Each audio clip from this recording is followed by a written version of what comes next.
Hello, everybody. Welcome back to the Scouted Football podcast. Sheriff Tiraspol shocked the world with some Champions League magic on Tuesday night, although the less said about their questionable ownership, the better, by beating Real Madrid to go top of their Champions League group with 2 wins from 2. But it was in League One where the real Scouted Football nuts will have had their attention diverted, as Scott Twine of MK Dons and long shot fame struck a first career hat-trick.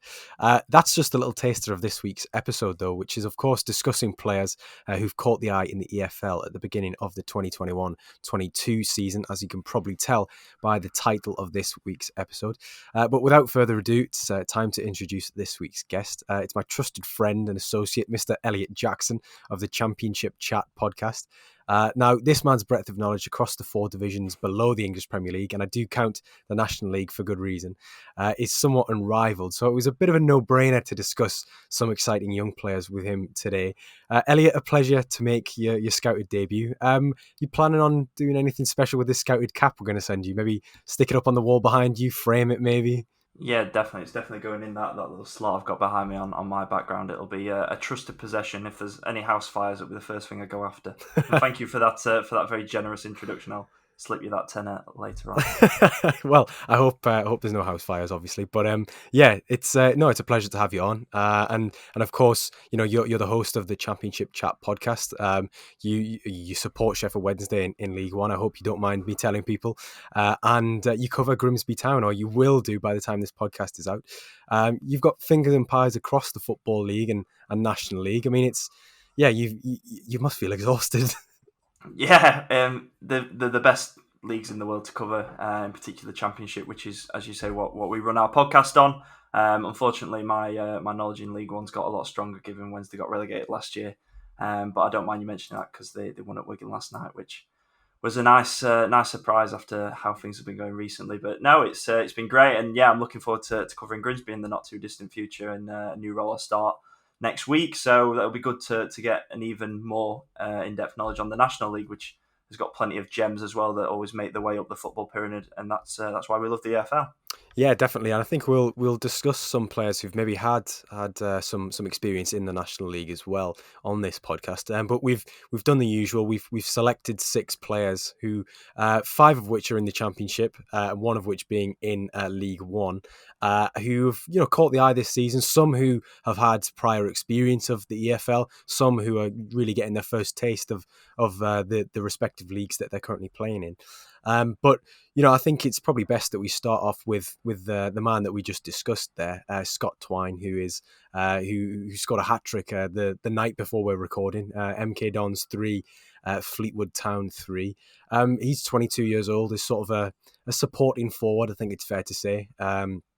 Creative, 3 key passes per 90 I think he's got at the moment, wins fouls quite regularly as well, but the thing that anybody who knows of Scott Twine already will know about him is that he absolutely adores a long shot, which to the miserly among us who would maybe go straight to XG and say, oh well, he's not going to score very many from these positions. Well, he's actually doing his best to kind of buck that trend. He's got an absolutely ridiculous shot map at times, but he's also playing for quite a fun and interesting team in MK Dons. Not the footballing purists' favourite team, it's fair to say, but this season alone, they're a bit of a curious case. Russell Martin, who was their previous head coach, has been headhunted by Swansea City, so Liam Manning has come in. They're playing quite well at the moment. I think they're 3rd in League One. Playing in a very sort of possession-heavy style, and famously last season, I do remember a fleeting mention on the Scouted Football podcast. I did say that MK Dons had been using their goalkeeper as a right back of sorts in build-up, which is quite interesting. And while I was watching clips of Scott Twine earlier this week, they're doing it again. I mean, maybe not exclusively at right back, but they are using their goalkeeper. I think he's called Andy Fisher as a auxiliary defender in build-up. But they are an interesting side to follow this season, not just because of Twine. But he is one of those players who's had non-league stints. He was on loan in the National League and also in the League of Ireland from previous parent club Swindon before well, hitting the big time I've got down here, but maybe not hitting the big time with Newport County. But for anybody who follows the EFL, it certainly was, because he just, the repertoire of finishes that he had from outside the area were just sublime. But he earned a permanent move to MK Dons and started the season very, very well. 6 goals and 2 assists in 9 or 10 games, I think it is so far this year. And he's been playing in behind Tottenham Hotspur loanee Troy Parrott in sort of a number 10 supporting striker role, as I mentioned. And if that wasn't enough, he's already scored 2 free kicks. So yeah, he's a pretty interesting case. And at 22 years old, is still very much within the scouted football sphere of influence. Elliot, I mean, have Sheffield Wednesday come across Scott Twine yet this season? Not yet. I don't know when they play Cadons actually off the top of my head, but no, they've not played them yet. But Scott Twine's really interesting player, and his trajectory in particular has been brilliant. I mean, only as recently as the 2019-20 season, he was playing on loan at Chippenham Town from Swindon on loan, as you quite rightly pointed out, and last year he was on loan at Newport as well, and he had a really good spell up until January, which is what saw him recalled and play still a really important role for Swindon despite their relegation back to League Two. But obviously the off the field issues had plenty to do with that as well. And as you say, he's now playing a starring role for MK Dons under Liam Manning, who, he feels like a player, Scott Twine. He's quite unorthodox, and it quite suits almost MK Dons as a club, as you've quite well put together there under Russell Martin, the way that they played so possession heavy, and they've sort of continued that under Liam Manning, but equally there seems to be a little bit more pragmatism to them this year, where they're not afraid at times to mix things up a little bit, whereas at times that you could sort of level the accusation under Russell Martin that it was possession for possession's sake at times, certainly would play themselves into trouble. But on Scott Twine particularly, as you right said, his dominating skill set or skill is his long range shooting. He's a specialist. Free kicks, anything from 30 yards. He's just mastered that technique of. It's almost a little bit like the way that Ronaldo used to strike free kicks. I won't compare him to Ronaldo because Ronaldo's free kick record is quite abysmal, to be fair, isn't it? So compared to Scott Twine, anyway. Yeah. Exactly. So that's doing Scott Twine a disservice comparing him to Ronaldo. That's the lead line of what I've just said. But yeah, he's got great quality in that right foot from distance. I saw him at the back end of last season, last day of the season actually in May, where I was covering Wigan Athletic against Swindon, and Wigan were like 3-1 up and absolutely dominating. And then in the last 20 minutes, despite being down to 10 men, Wigan were down to 10 men, sorry, they came back, Swindon, and Twine just rocketed a free kick in from about 25 yards to be the catalyst.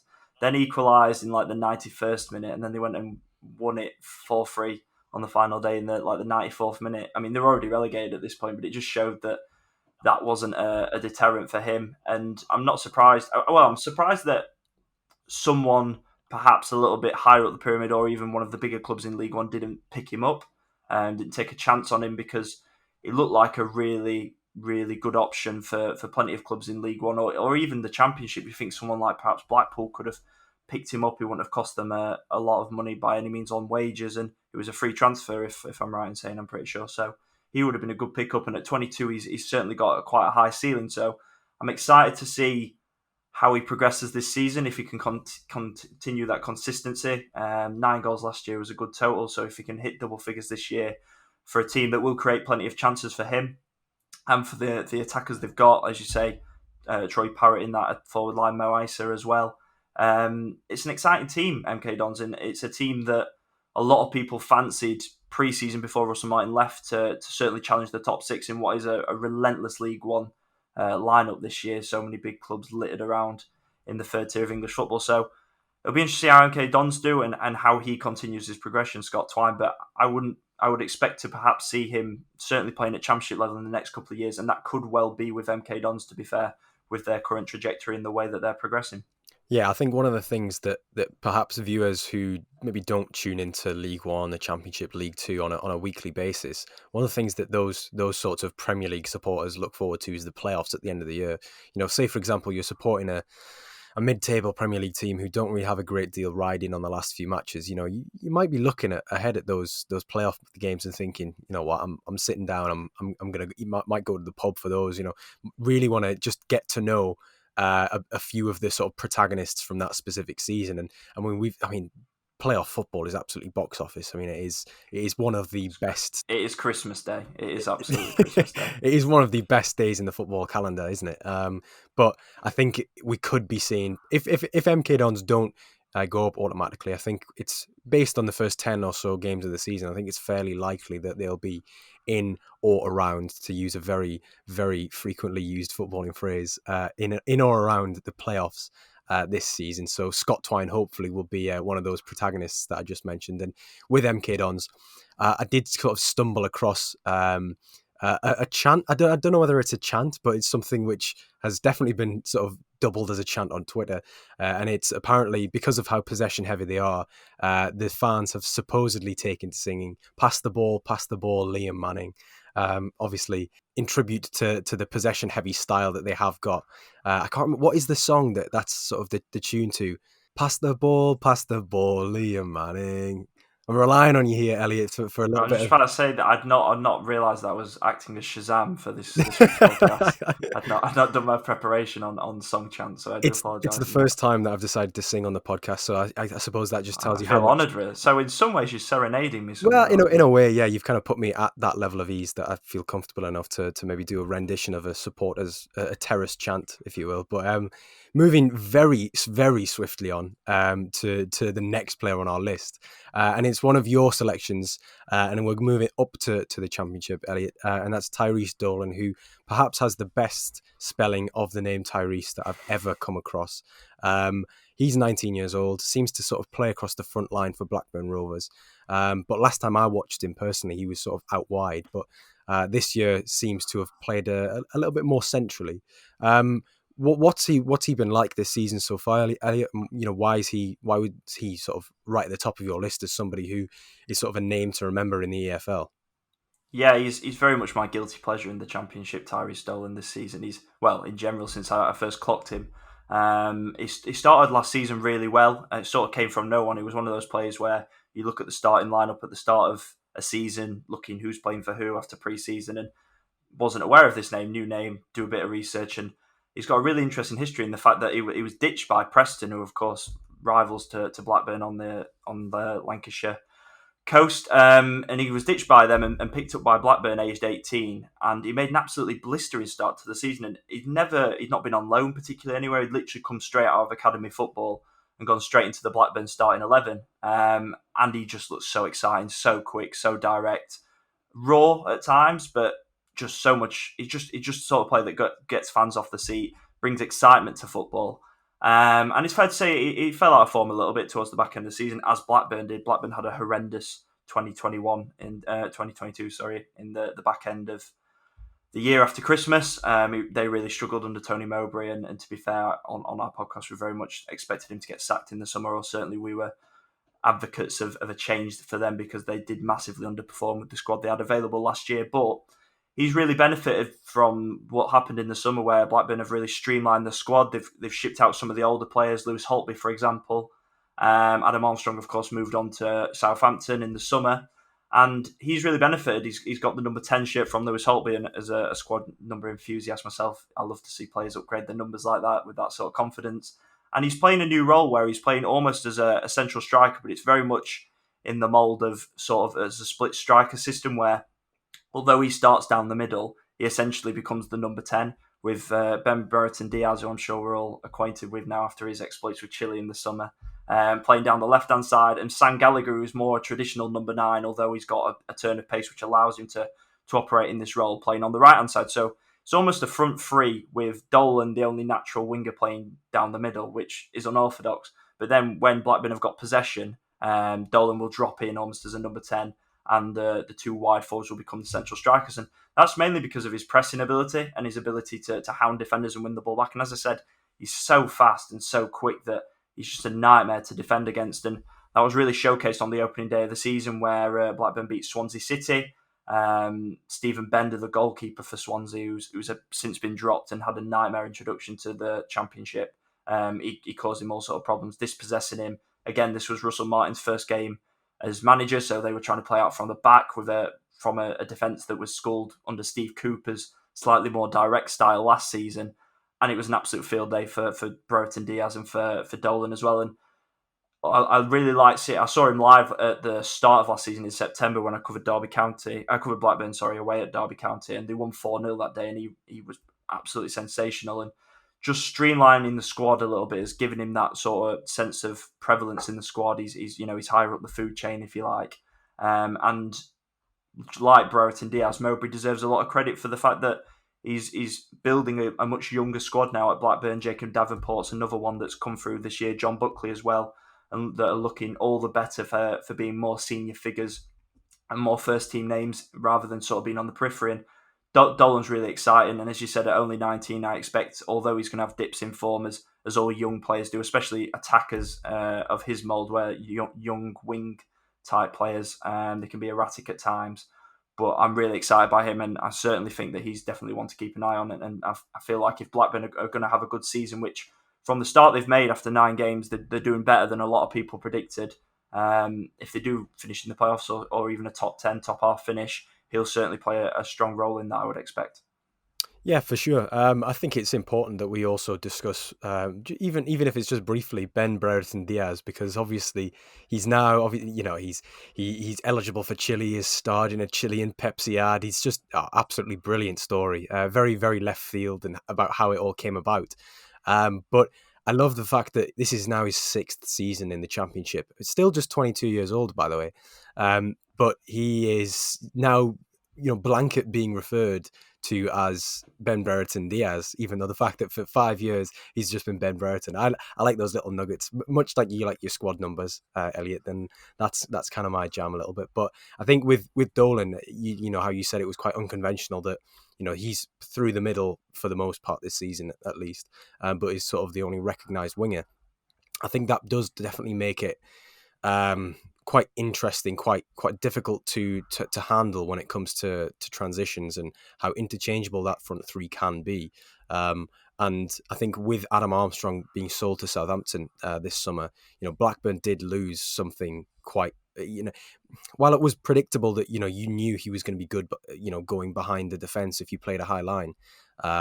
Then it was still that unpredictability factor of when he'd choose to make those runs. So I think credit where it's due. If Blackburn have made a better start than expected, I think there'll be no. That's in no small part down to the sort of the innovation that they've had to do up front. And as well with Dolan, I think it must also be said that Blackburn brought in some attacking players on loan this season. Reda Kadra from Brighton and Ian Poveda from Leeds, and for the most part, I don't think Dolan's minutes have been impacted too much. So, I think that's a reflection of how well he's done and the faith that's been placed in him. We're going to go to another player in the Championship now, and we're going to go across Sheffield. We're going to have to discuss one player in particular who's made an interesting start to life as a senior player at Sheffield United, Elliot. And I hope that you won't be too bitter to discuss how sort of impressive he has been in the Championship so far. But Iliman Ndiaye, who's 21 years old, an up-and-coming attacking midfielder at Bramall Lane. With Sheffield United at the moment under Slavica Jukanovic, who will probably be a familiar name to many, given his stints at the likes of Fulham. But the Blades are going through a bit of a rebuild of sorts. And for me, I've always thought that players who maybe were always on the periphery, to use a turn of phrase that you had there earlier, Elliot, and maybe always on the fringes, somebody who's been coming through the under-23s and just needed that opportunity, needed a few other players to depart or, needed the pressure to be lifted to come through. I think Iliman Ndiaye is definitely a player who is benefiting from that this season, certainly in terms of the minutes he has. Scored a double against Peterborough United. Has played around 4 Championship games so far. And has recently signed a new contract until 2024. So again, that's another indication that this is a player that the club want to hold on to, that they value, and definitely has sort of a bright future this season, if not further on. Yeah, absolutely. The new contract that you referenced there was the big part in this, because people would be mistaken for saying that they've just signed him in the summer because he's been nowhere near the first team squad. But he's been at Sheffield United for a couple of years actually, and he was on loan in the National League last year.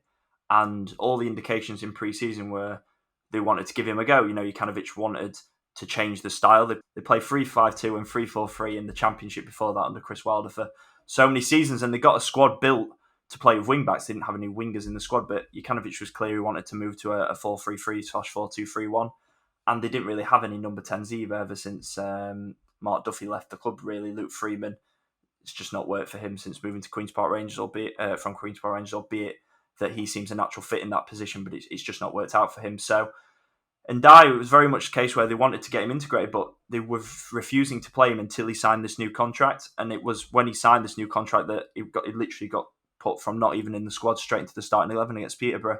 And United recorded their first win of the season, and in style as well, hitting 6 over Posh when they'd managed just one goal in the previous, I think it was 5 games before they played Peterborough. So they managed one goal and then they hit him for 6, which is just typical Championship, isn't it? But what I like about Ndiaye is he's not your typical silky French playmaker, as you like. He's very much more in the mold. It reminds me of Dele Alli a little bit in the way that he's a little bit more. Trying to put this in the right phrase. He's a little bit more stocky. He's industrious. He doesn't quite move with the ball as silkily as some you might imagine that play in that position, especially at Championship level. Someone like an Ilias Chair, for example.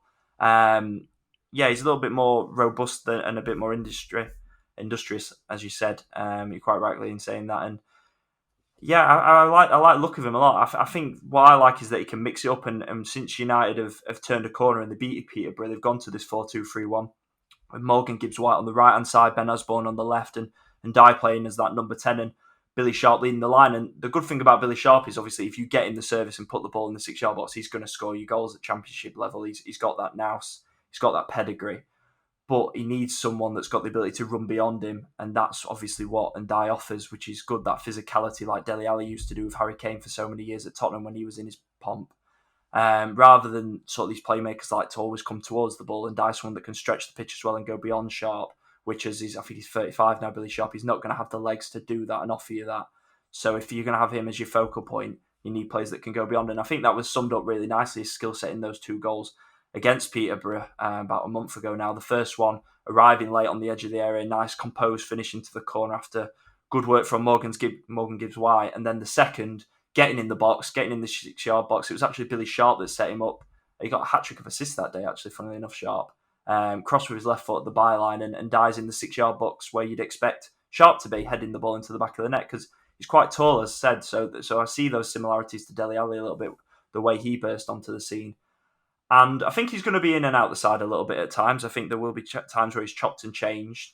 But I think the potential's there. And to say it's his first year of senior football in the EFL, never mind straight in at Championship level for a team that should be and will want to have aspirations of challenging near the top and earning promotion back to the Premier League. It's a big hand of faith from Jokanovic, and I'm excited to see how he can go forward this season. Yeah, definitely. I think I'm so pleased you mentioned those late penalty box arrivals, because that's exactly the phrase that I've got written down sort of on my prep sheet. That was the first thing that I noticed when sort of watching him with Sheffield United. And by all accounts, you say that, of course, you might have thought, he's a new signing, has come in from maybe a Ligue 2 club and pretty low key, given that Sheffield United were relegated from the Premier League last season. But no, he's been there for a few years. Last year, I think I'm right in saying that he kind of tore it up at under 23 level in the Professional Development League, which is the league below PL2, which sort of the elite academies in England play in. And Ndiaye's story is a real interesting one, and this is probably one of the major reasons why I've selected him today, because his is a background which perhaps isn't emblematic of a player that you might see slotting into a Sheffield United team ordinarily, because he's as Elliott mentioned, he's French, 21 years old, but growing up in Rouen, which is a town or a city, it might be in France, spent some time with Olympique de Marseille. He then returned to Senegal, where I think one of his parents is from. He's a dual national in that sense. Before he then moved to London at around age 14, which purely by chance he was picked up by Boreham Wood, who are of course a National League side, and that was through a community program in London where they didn't have an education provider, and Boreham Wood kind of stepped in and took on all these young footballers. and Ndiaye was sort of the one who prevailed throughout. He wasn't interested in looking for another career. It was always very single minded and very focused on just becoming a footballer at all costs. And ultimately, his move to Sheffield United was a reflection of that. Was a reflection of how he'd been doing very well with Boreham Wood's younger teams, and I suppose it must be a commendation for the scouting at Sheffield United as well. But yeah, he's one which I think will probably play intermittently unless he does take on some an incredible level of importance in the next few games under Jukanovic, because again his experience is limited. But certainly from the first 300 400 minutes in Championship football, he's definitely been one of intrigue for me. Moving on to your next pick, Elliott, and you've gone with a Northern Irishman, haven't you? Yeah, really, one of the most interesting ones in the Championship for me. Someone, again, I knew nothing about before the start of the season. That's Shayne Lavery of Blackpool, who's hit the ground running in the EFL. And he's got a great story in the fact that he's probably one of the most unorthodox players, or least known, in this group that we're going to talk about and what we have talked about. Signed from Linfield in the summer in Northern Ireland from Blackpool, as I said, 31 goals last term, but obviously in the Northern Irish League. So you're questioning how does that translate in terms of goal ratio?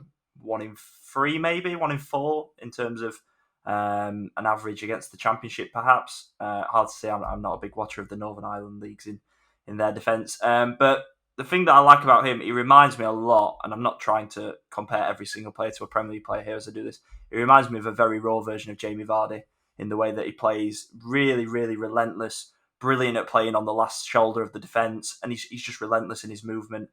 He's not the most clinical in terms of he probably needs three chances and he'll put one of them away. That's what I mean when I say he's raw. But his movement's so good, you can guarantee he will get 3 chances every game. So he's almost guaranteeing you a goal a game. He's got 4 in 10 already this season for a Blackpool side that started very slowly, that struggled, and certainly were one of the teams that many tipped to get relegated this season, having come up from League One in the playoffs last year. It's a team that isn't filled with Championship experience apart from Richard Keogh and Chris Maxwell in goal. It's very much a League One sort of team that's risen through the divisions, and he's been a brilliant pickup. And Blackpool have won 3 of the last 4 games now. Drew last night with Hull City to make it 5 unbeaten, and they've been really impressive, Blackpool, in sort of the way they've found the feet. And Lavery's been at the forefront of that. And as I say, it reminds me a lot of the way that Leicester picked up Vardy from Fleetwood, of course, from non-league, and you could just see that he just comes alive on the last shoulder, and it just makes it just makes it a dream for midfielders when you've got Kevin Stewart, obviously schooled at Liverpool, having come through, so the technical quality he's got, you don't even really need to look up. He plays sort of balls into the right area, even if it's not that accurate. Lavery's going to get onto the end of it, and the goal that he scored at the weekend to secure a 1-0 win over Barnsley pretty much summed that up, where it's a ball into the channel, a little bit of a nothing ball, and he's alive to it. He's on the last shoulder. He breaks past with that pace he's got, comes inside, lovely finesse finish into the far corner like Henry used to do typically, to try and paint you a bit of a visual picture. And he's one of the players I've enjoyed the most from the Championship this season, just because of he's a little bit more old school, a little bit more unorthodox, but he's making it work in the Championship, and he's someone that, we've seen a lot of great imports come from the lower regions of Scotland and Ireland in the Championship and make a name for themselves and work their way up. And Lavery certainly looks like somebody that, if he can add some polish to his game, which playing in England, he's going to be exposed to better coaching, a different regime and routines that are a little bit more professional with the money involved, that if he could polish up different parts of his game at 22, he's a real prospect and a great pickup from Blackpool. I'm really glad that you mentioned the coaching element there, because he's obviously working under Neil Critchley at Blackpool, who was involved with Liverpool's development squad. I think he was the head coach there for a number of years. And I'm curious to think, based on what I know about Blackpool's other recruitment this summer, whether Critchley has had a hand in Lavery's acquisition from Linfield, where I think it was 22 and 26 he got last season. So, averaging a goal every game, and so far this season he's averaging one every other game. But Lavery spent a period in Everton's under 23s, Everton's under 18s. So I do wonder whether Critchley, whether Lavery has been on Critchley's radar for some time, and then him returning to Northern Ireland and performing very well for Linfield, who, let's not forget, do compete in European competition at times. Whether that has alerted him to him potentially being a transfer target and subsequently being signed by Blackpool. So I do wonder whether there's been an element of that in that signing. But I do get what you're saying. The whole Jamie Vardy comparisons. It is striking how he does love to play on the last man, and there is definitely an element of do I want to say old school, unorthodox? Yeah, I think he's not one dimensional, but he's very he knows what he's good at, and so He's do his just direct, teammates. isn't he? Yeah, he's direct, and while I imagine that he's probably not going to be a top level forward a la Jamie Vardy, because you have to find a club which are willing to sort of build around you when you have that style. I do think he could quite comfortably be a very adept Championship striker in a well coached team, which is catered to his strengths. Yeah, I would definitely agree with that. Plays on the counter attack, and he'll certainly be a threat this season. Yeah. Moving on to our next pick, and that is Levi Colwill, who is, I believe, the only player who is currently on loan from our selected six. He's 18 years old, playing as a left-sided central defender for Huddersfield Town this season, and it's quite rare to see a defender of his age, a central defender that is, starting regularly and starting seamlessly in the second tier, and I think it does help the fact that he's playing in a back three more often than not, because you do have those two other central defenders to sort of bail you out if needs be. But he's a very confident player. I think that I'd not had a great deal of knowledge about Colwill aside from the fact that he was a Chelsea boy before coming to Huddersfield, but since he started to pop, his names continue to pop up on my timeline on Twitter over and over this season, and was partly the motivation to record this episode in particular, because having watched him now, while it's not always successful, and while there does need to be sort of an element of refining the decision making of when he steps out from defence, he does do it very frequently, and he's very adept at doing so for such a young player. And at his age, with his experience or lack of sort of Championship level football, to be able to carry out the carries and the dribbles and the progressive nature that he's playing with at the moment is very impressive. And I suppose is indicative of somebody who has been encouraged and coaxed into that style as a ball carrying central defender at Chelsea. The intent being there is probably the best thing for me. And while Huddersfield haven't exactly been watertight at the back, for the time being, I don't think that's important for his development. I mean, Huddersfield fans are probably likely to disagree with me there, given that you want your team to concede as few and score as many as possible. But I do think that he's somebody who will maybe go down as one of the more the ones that got away sort of low knees. I doubt that there will be any opportunity for him to stay at the end of the season, depending on how he progresses. But yeah, he's definitely impressed me. Yeah, he's been really good, and it's the right club, the right fit for a player like that in Carlos Corberán, who's of course schooled under the Marcelo Bielsa regime and tactics and philosophy of football. Although Huddersfield haven't been watertight, it has to be mentioned that they had the worst defence in the league last year, and there's 7 teams already with a worse defence than them this year. So there's definitely been an improvement, but you could also caveat with the fact that they're playing a completely different back five and goalkeeper than they did last year, given they brought in Lee Nichols, Solber Thomas, of course, at right wing back, Tom Lees, Matty Pearson, Colwill, and Harry Toffolo is the only one that's stayed in at left back. And the interesting thing for me, what you touched on there a little bit about the fact that it's a back three, so it gives them that greater security, that greater confidence that they can step out because there's 2 central defenders behind him, is the fact that Huddersfield actually fell on the 3-4-3 that they played for the bulk of this season by circumstance rather than design. I covered them quite a bit in pre-season, and the idea was very much they were going to play 4-3-3, 4-2-3-1 this year. But then on the eve of the opening day of the season away at Derby, both their left backs got COVID. So Harry Toffolo was out, Josh Ruffles was out, and they had to go to a back three to allow Solber Thomas to play left wing back, essentially, because they didn't have any fullbacks. So Thomas went to left wing back and starred in those performances, and that's how they almost stumbled on the back three, because they didn't play. Although they used it last season, pre-season it was all flat four, flat four, 4-2-3-1. So, and I actually asked Carlos Corberán about that in a press conference not that long ago, and it was not their intention by any means to do that. But for his development, you think that's probably better in terms of just getting used to the right moments of when to carry the ball, when to release the ball, as you touched on then. He would have played regardless. He was going to play at centre back alongside Matty Pearson in a back four. So that would have been a completely different challenge. And I think that's an important challenge that will come later in his career. I think we've seen that a little bit with Ben White, for example, someone that was really good at carrying the ball for Brighton in that right centre back channel. And it was a segment on Friday Night Football, actually, on the opening day of the season when they played at Brentford, where it's just a different game when you're playing in a back four compared to back three, the risks you can take as a ball playing defender. So that'll come. But given that Chelsea also play a back three, and Thomas Tuchel, we've seen with Trevor Chalobah how even if you're really on the fringes and everyone's expecting you to go back out, and I have to say, I have not been once that impressed with Trevor Chalobah at Championship level. So for him to go and absolutely tear it up and play really well in pre-season and when he's played in the Premier League just shows that staying sometimes in the system does have its merits, because if the right manager then comes along, then you might get that opportunity. And Chelsea, in two occasions where the fact they've had Frank Lampard, who's obviously blooded all the youngsters previously, and now Tuchel, whilst he's spending money, is clearly keeping an eye on these players and not dismissing them.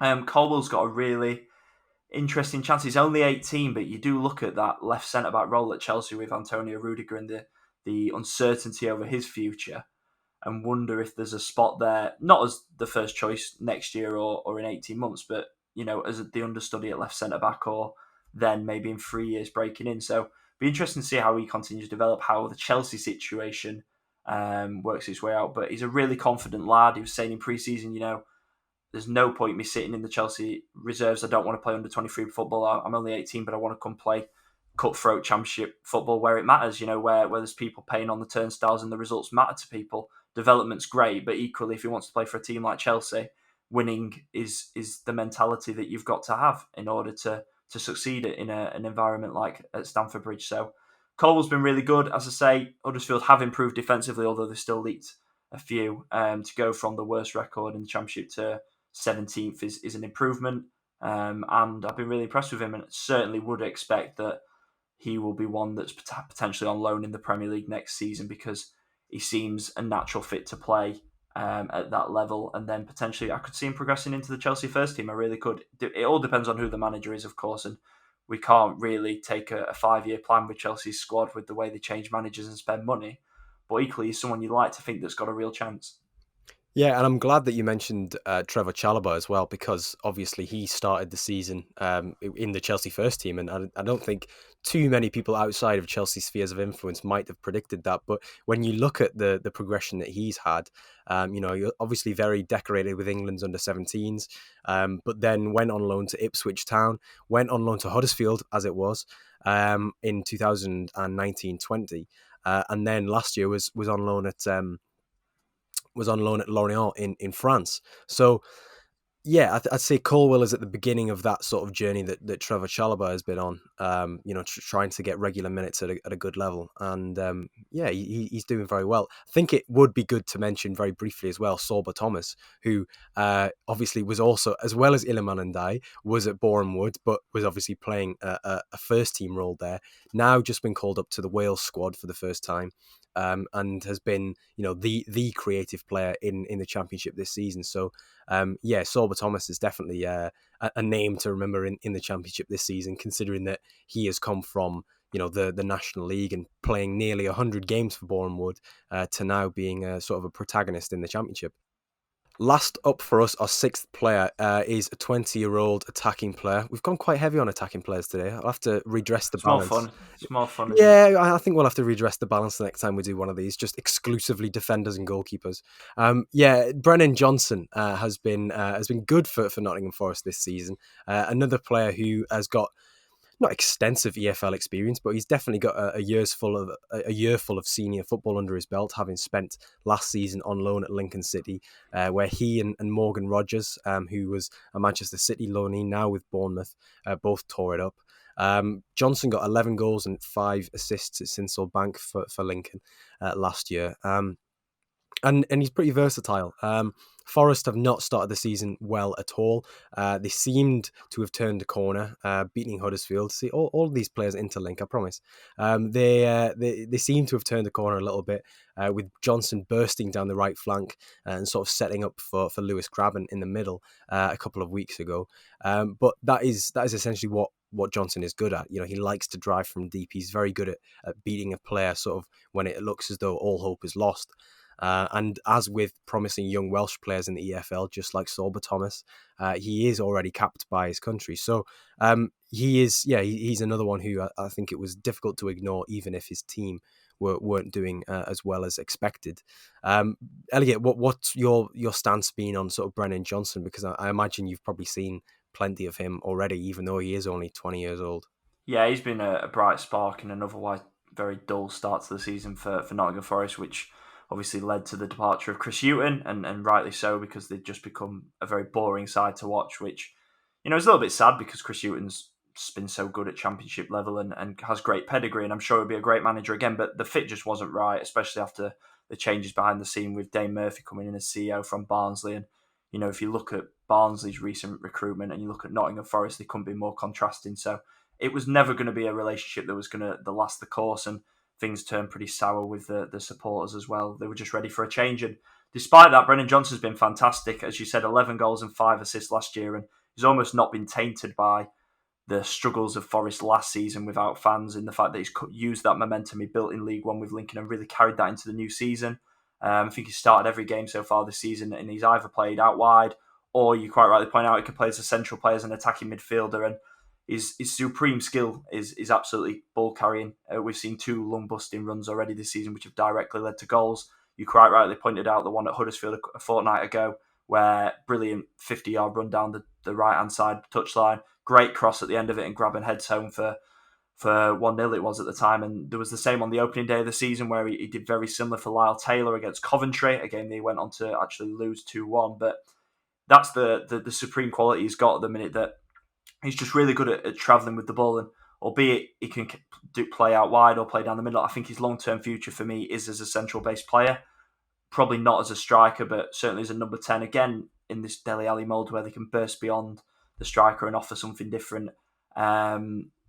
Or potentially, it depends how functional the team he plays in is. But for me, I think his long-term future probably is as a central base player rather than a winger. I do think there's a market for those types of players. I do think there's a market. I think there's a growing market for it. I think you're absolutely right. I think we pointed it out earlier as well, with Ndiaye, with these players, that strikers are becoming more and more technical and technical based. And you think of people like Roberto Firmino, Patrick Bamford, who like to come towards the ball. You've then still got that, you know, years ago it would have been the striker stretching the play, and obviously the number 10 potentially coming towards the ball, or there not being a number 10.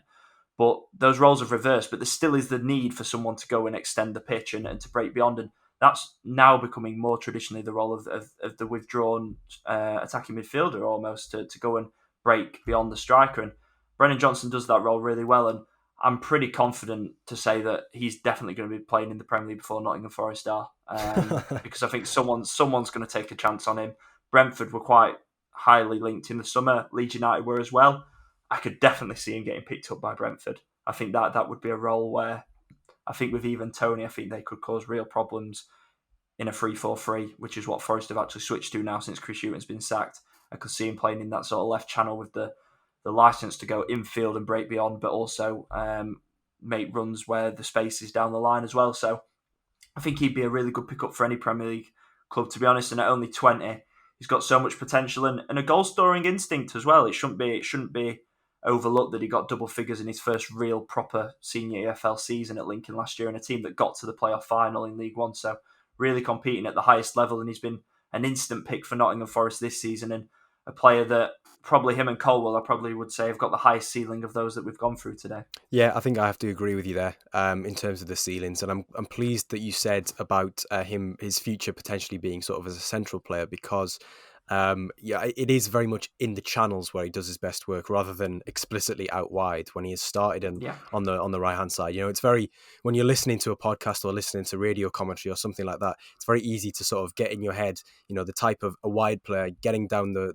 getting down the touchline, getting to the byline right near the corner flag and cutting it back. But with Johnson, he's very much more of a sort of, we'll start out wide, we'll start by stretching the pitch and then sort of move inwards. And that's where he's best, I think, for me, and certainly for his teammates this season in terms of the creative aspect.